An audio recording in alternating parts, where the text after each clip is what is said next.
Paris Olympic 2024 में भारत ने पहला मेडल जीत लिया है। भारतीय स्टार शूटर मनु भाकर ने ओलंपिक के इतिहास में शूटिंग में मेडल जीतने वाली भारत की पहली महिला निशानेबाज बनकर इतिहास रच दिया है। स्टार निशानेबाज मनु भाकर ने भारत के लिए 10 मीटर एयर पिस्टल इवेंट में ब्रॉन्ज मेडल जीता।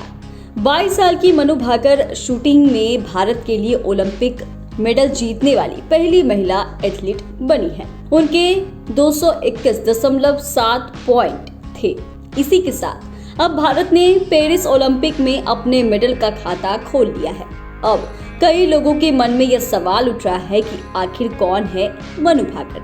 तो चलिए आज हम आपको मनु भाकर के बारे में सब कुछ विस्तार से बताते हैं। प्रसिद्ध भारतीय खेल निशानेबाज मनु भाकर ने पिस्टल शूटिंग में अपने असाधारण कौशल से अंतर्राष्ट्रीय स्तर पर अपना नाम बनाया है। हरियाणा के झज्जर की रहने वाली मनु का जन्म 18 फरवरी 2002 को हुआ था। वह निशानेबाजी में भारत का प्रतिनिधित्व करने वाले सबसे होनहार युवा एथलीटों में से एक बन गई हैं। मनु ने निशानेबाजी में आने से पहले मुक्केबाजी, टेनिस और स्केटिंग जैसे खेलों में गहरी रुचि दिखाई।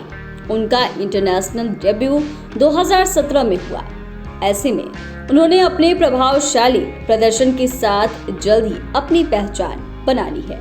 ब्यूनस आयर्स में 2018 के युवा ओलंपिक खेलों में मनु ने 10 मीटर एयर पिस्टल इवेंट में स्वर्ण पदक जीता था, जिससे वह युवा ओलंपिक में यह उपलब्धि हासिल करने वाली पहली भारतीय निशानेबाज बन गई थी। उन्होंने ISSF विश्व कप प्रतियोगिता में कई पदक भी जीते हैं, जिनमें व्यक्तिगत और मिक्स टीम प्रतियोगिताओं में स्वर्ण पदक शामिल है।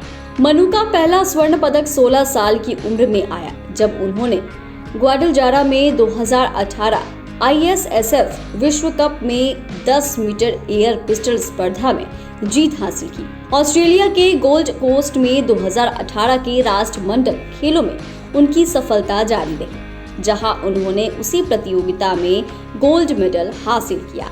इससे ग्लोबल स्टेज पर एक शीर्ष निशानेबाज के रूप में उनकी स्थिति मजबूत हुई। साथ ही भारतीय निशानेबाज अभिषेक वर्मा के साथ मनु की साझेदारी जकार्ता में 2018 एशियाई खेलों में अच्छी साबित हुई, जहां उन्होंने mix team 10 metre air pistol event में स्वर्ण पदक जीता था। टोक्यो 2020 ओलंपिक में भारत का प्रतिनिधित्व किया था, हालांकि वह पदक हासिल करने से चूक गई थी। वहीं महिलाओं की 10 मीटर एयर पिस्टल स्पर्धा के दौरान उनके पिस्टल में तकनीकी खराबी आ गई थी।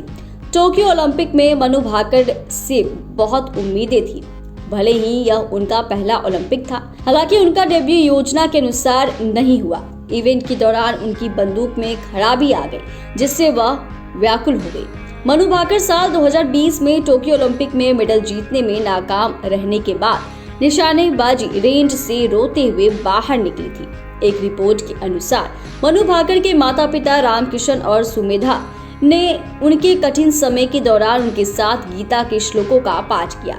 मनु की मां अक्सर उन्हें गीता के श्लोक सुनाती है। खुद मनु भाकर ने कांस्य पदक जीतने के बाद कहा, मैंने भगवत गीता काफी पढ़ी है और वही करने की कोशिश की जो मुझे करना चाहिए था, बाकी सब भगवान पर छोड़ दिया था। इंडियन एक्सप्रेस के मुताबिक टोक्यो ओलंपिक में दिल टूटने के बाद मनु भाकर ने लगभग 25 दिनों तक अपनी पिस्तौल की ओर देखा तक नहीं था। मनु भाकर पिछले 20 वर्षों में किसी व्यक्तिगत स्पर्धा के ओलंपिक फाइनल में पहुंचने वाली पहली भारतीय महिला निशानेबाज है। मनु भाकर किसी भी ओलंपिक में 10 मीटर एयर पिस्टल के फाइनल राउंड के लिए क्वालिफाई करने वाली पहली भारतीय महिला बनकर इतिहास रच दिया है।